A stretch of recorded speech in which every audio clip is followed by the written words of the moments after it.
Salve, salve galerinha da internet, meu nome é Nino Denani e esse é mais um...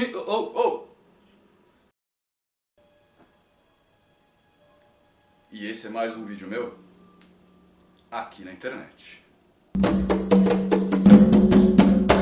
Salve, salve galerinha da internet, né? Como hoje vocês que me acompanham no Facebook, no Twitter ou no Instagram sabem o que eu estava fazendo até agora há pouco. Então vocês já devem imaginar o tipo de vídeo que virá a seguir.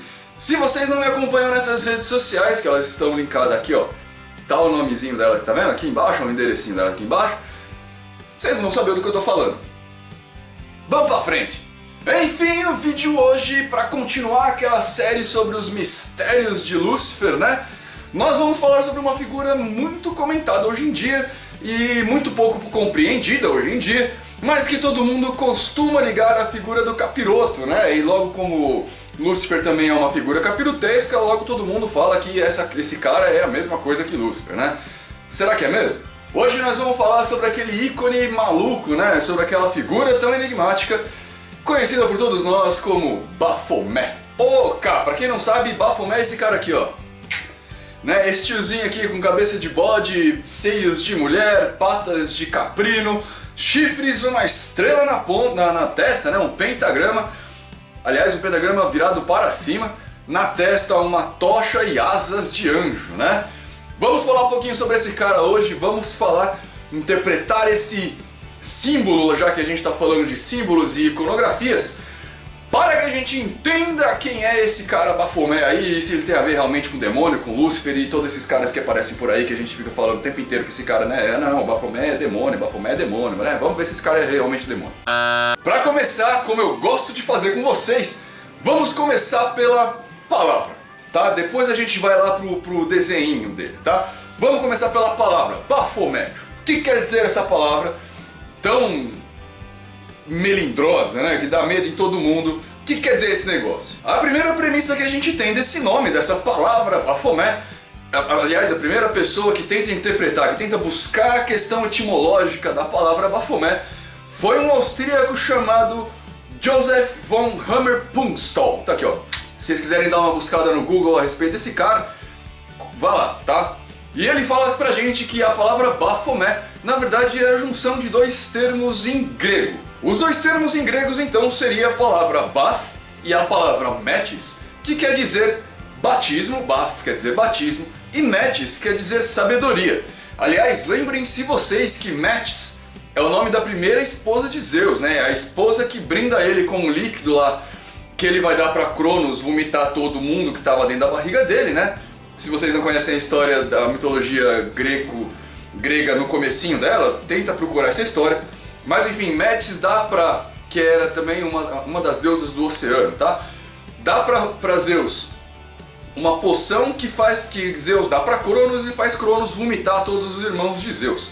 Então foi, na verdade, com essa história, a gente entende que Metis foi quem deu pra Zeus toda a sabedoria, né? Que vem dizer, né? Vem justificar toda aquela história do batismo pela sabedoria de Baphometis. Uma outra forma de interpretar isso diz que essa palavra Baphomet vem do hebraico, mas depois que a gente aplica uma cifra chamada Atbash, que é o quê? Que você pega a última letra aliás, a primeira letra e substitui pela última. Então, em todas as palavras que você vai passar por essa cifra Atbash, faz com que o A, eu estou passando para o nosso vocabulário, tá? Para o nosso alfabeto, mas é lógico que falando hebraico. O A vira o Z, o B vira o X e assim por diante, tá? Então quando você pega Baphomet e passa nessa cifra Atbash, você tem o vocábulo sabedoria. E eu só estou citando essa cifra, o Atbash, porque ela é muito comum, é muito comumente usada pelos cabalistas judeus, né? Eles usavam com bastante frequência. Então, o cara que tentou estudar isso pegou, já que era um negócio tão comum, e usou uma coisa para tentar decifrar outra. Uma terceira explicação para a palavra Baphomet vai um pouco mais longe ainda, né? Fala que Baphomet é a junção de três vocábulos que são nomes de deuses muito antigos. Então, Ba vem do deus Baal, né? Que segundo os fenícios era o deus da criação do universo. O Fo, né? Ba-Fo, uma palavra ligada a Moloch, deus Moloch, que é o equivalente também né, Baal, ao deus que criou o universo, que a gente pode chamar também do deus cristão, do deus judaico, enfim. E o Met, que é o finalzinho ali, viria do deus Set egípcio, né, do deus Set egípcio, que é o deus da destruição, da violência. E a gente pode, eu já entro aí, né, criação do universo, destruição do universo, eu já entro aí, calma aí. Bom, essas são 3 das explicações mais comumente encontradas nas literaturas ocultistas a respeito da palavra Baphomet, do nome Baphomet. Mas e o símbolo em si, aquela imagem que a gente conhece que eu passei lá no começo para vocês?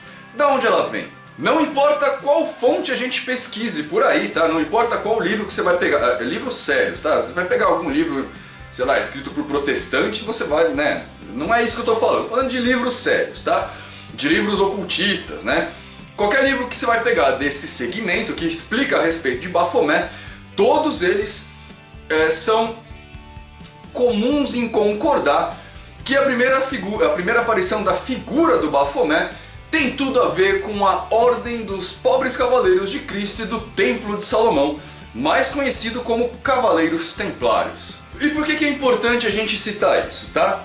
Um estudioso chamado Von Hammer começou a estudar a figura dos Templários e ele chegou na conclusão de que os Templários tinham uma forma de ver a existência, as pessoas, né, os seres vivos, compartimentado em 3 partes separadas, né, que ele chamava de pessoas espirituais, pessoas materiais e pessoas físicas. E esse tipo de pensamento tem tudo a ver com a primeira manifestação que a gente tem do Baphomet, que na verdade não era o símbolo que a gente tem com a cabeça de bode, mas sim um símbolo com 3 faces, né? Mas o que eu quero explicar isso, na verdade, é um pouquinho mais pra frente na interpretação de Deus. Anota aí. Segundo as teorias que a gente encontra, né, naquela época dos cristãos mais primários ali, né, que foi a época que os Cavaleiros Templários, na época das Cruzadas, onde os Cavaleiros Templários tiveram início, Deus ele era dividido, segundo aquele pensamento que eu acabei de falar, os homens eram divididos em 3 partes, e Deus era dividido em 2, né, eram as 2 partes superiores do homem. Uma eles chamavam de Pai Inefável, e a outra eles chamavam de Demiurgo. Pai Inefável era a parte mais essencialmente deidificada de Deus, seria a parte mais elevada de Deus, enquanto o Demiurgo é a parte mais terrena de Deus, né? Se é que isso é possível, enfim, de novo, é uma explicação que os caras davam lá nos primórdios do cristianismo, né? Vão com calma, não briguem comigo. Até porque nem tem por que brigar comigo, né? Tipo, essa interpretação não é minha, mas, né, sei lá, vamos lá, vamos embora. Qual que é a brincadeira nessa situação, né? Para aquela época, quando a gente falava do Pai Inefável, né, da manifestação mais pura de Deus, digamos assim, ele era um ser amórfico, ele não tinha forma, portanto ele não tinha sexo. O que a gente pode extrapolar um pouquinho, segundo Valentim, que foi um dos estudiosos, né, que estudaram essa época, um gnóstico que estudou essa época, a gente pode estabelecer o ser nesse sentido de ter. Na verdade ele fala que não é que Deus não tenha nenhum sexo, mas que Deus tem todos os sexos, né? Deus é uma figura andrógina, por assim dizer. E eu não sei se vocês perceberam, mas Baphomet é uma figura andrógina. Só pra gente dar nome aos bois lá, pra Valentim, na verdade Valentim pegou uma nomenclatura que é essencialmente grega. Essas 2 partes, a parte que seria masculina e a parte que seria feminina de Deus, ele nomenclaturou de nous grega, né, a nous grega, que é a parte feminina, e o pensamento, que é a enoia, a parte, né, o título grego para o pensamento, que seria a parte masculina, né? Então é uma parte que representa a mente e uma parte que representa o pensamento. Então, segundo a lenda aí, né, o Pai Inefável, ele delegou ao Demiurgo, a parte demiúrgica dele, para a criação do universo em si, né? Então, como essa parte demiúrgica não tinha a sofia, né, não tinha o conhecimento, rolou um acordo entre essas 2 partes de Deus para que um criasse todas as coisas materiais e outro criasse todas as coisas mentais, né?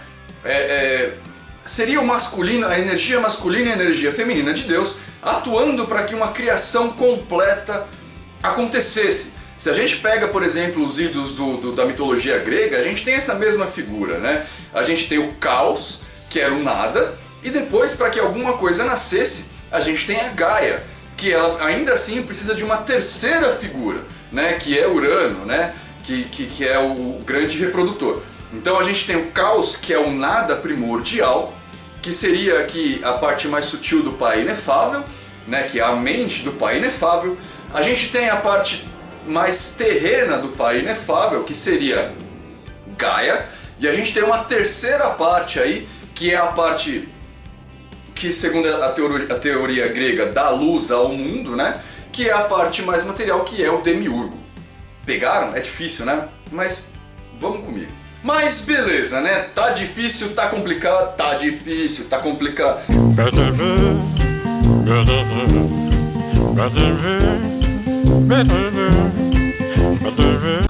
Enfim, tá difícil, tá complicado.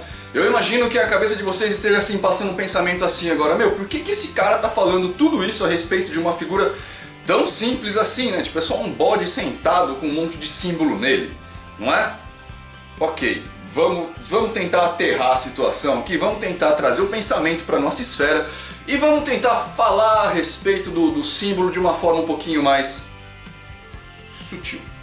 Na verdade, se a gente for pegar o primeiro grande estudioso disso daí, dos tempos mais modernos, né, e o cara que mais se debruçou a respeito do símbolo na figura, na forma ocultista de falar, né, que foi o Eliphas Levi, né, ele faz toda uma dissecação desse símbolo no seu livro, aqui ó, Ritual e Dogmas de Alta Magia, né, esse símbolo ele é um símbolo de contrapontos tão necessários pra gente, assim como o próprio Hermes Trismegisto já falou pra gente nas suas leis herméticas, né? Sempre tem que ter uma energia, sempre tem dois polos, e muitas vezes esses polos, esses contrapontos, necessitam se chocar para que a gente aprenda alguma coisa a respeito disso, para que a gente se torne íntegro, né? Lembra que eu falei lá nos vídeos dos símbolos? Que os símbolos, ele na verdade só tem um significado correto para quem desenhou o símbolo e para quem esse símbolo foi desenhado? Pois bem, né, a gente não tem como saber com certeza para os Cavaleiros Templários o que era o Baphomet. Na verdade a gente não tem nem para saber com certeza para a pessoa que desenhou o tal símbolo o que é realmente o Baphomet. Mas uma coisa a gente pode ter certeza: Baphomet traz pra gente a explicação, na verdade um lembrete ou uma forma de meditação, um símbolo para o qual você olha e olhando você tenta decifrar os seus signos, para nos mostrar a respeito da dualidade das coisas, né?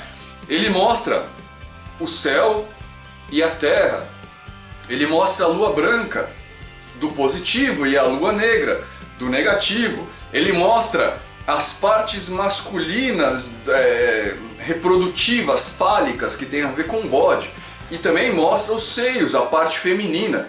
Ele mostra o caduceu no seu estômago, que é as energias da Kundalini, as duas serpentes, segundo a mitologia védica, né, as duas serpentes que sobem aí ao longo da nossa coluna. Tudo isso que eu falei pra vocês evoca a figura de Lúcifer, então, né? Porque Lúcifer não é o portador da luz, e a luz, eu não falei pra vocês, que é o que traz o conhecimento. Luz é o conhecimento. Se o Baphomet está explicando pra gente uma pá de coisas a respeito de nós mesmos, então sim, ele está trazendo pra gente uma forma de conhecimento. Ele pode, nesse ponto, ser ligado à figura de Lúcifer, né? É uma coisa que está aqui pra gente, um símbolo que está aqui pra gente, para trazer pra gente a iluminação. Entretanto, se você pegar Lúcifer com a figura do demônio, do capiroto, né?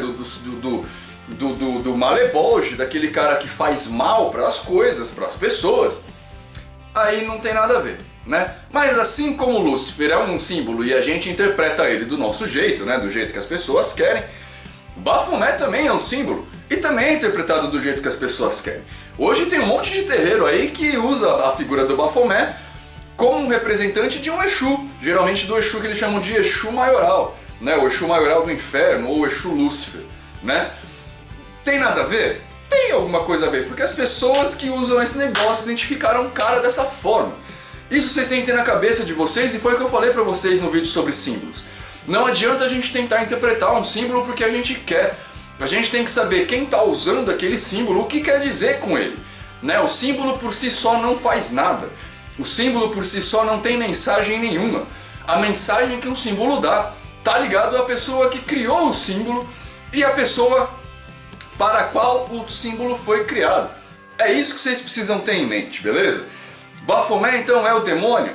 Se você entende o demônio como Lúcifer e Lúcifer como o portador da luz e a luz como o símbolo do conhecimento, Baphomet pode ser o demônio. Agora, se você entende o demônio como um cara que Deus criou para matar e sacanear as pessoas no inferno e ficar espetando a galera com tridente por simples vontade, então não, Baphomet nem tem tridente, né? Não tem, então ele ia ser bem ineficaz a fazer isso. A não ser que ele fizesse com o dedo, né? Bom, crianças, eu sei que vocês devem estar, eu espero, na verdade, eu ficaria bem curiosos a respeito de um assunto que eu lancei lá no começo e não continuei, que é a Ordem dos Cavaleiros Templários, né? Por que esses caras têm a ver com o Baphomet? Vocês já sabiam a respeito disso, que o Baphomet tinha a ver com a Ordem dos Templários? Se você sabia, comenta aqui embaixo. Se você não sabia, comenta aqui embaixo também.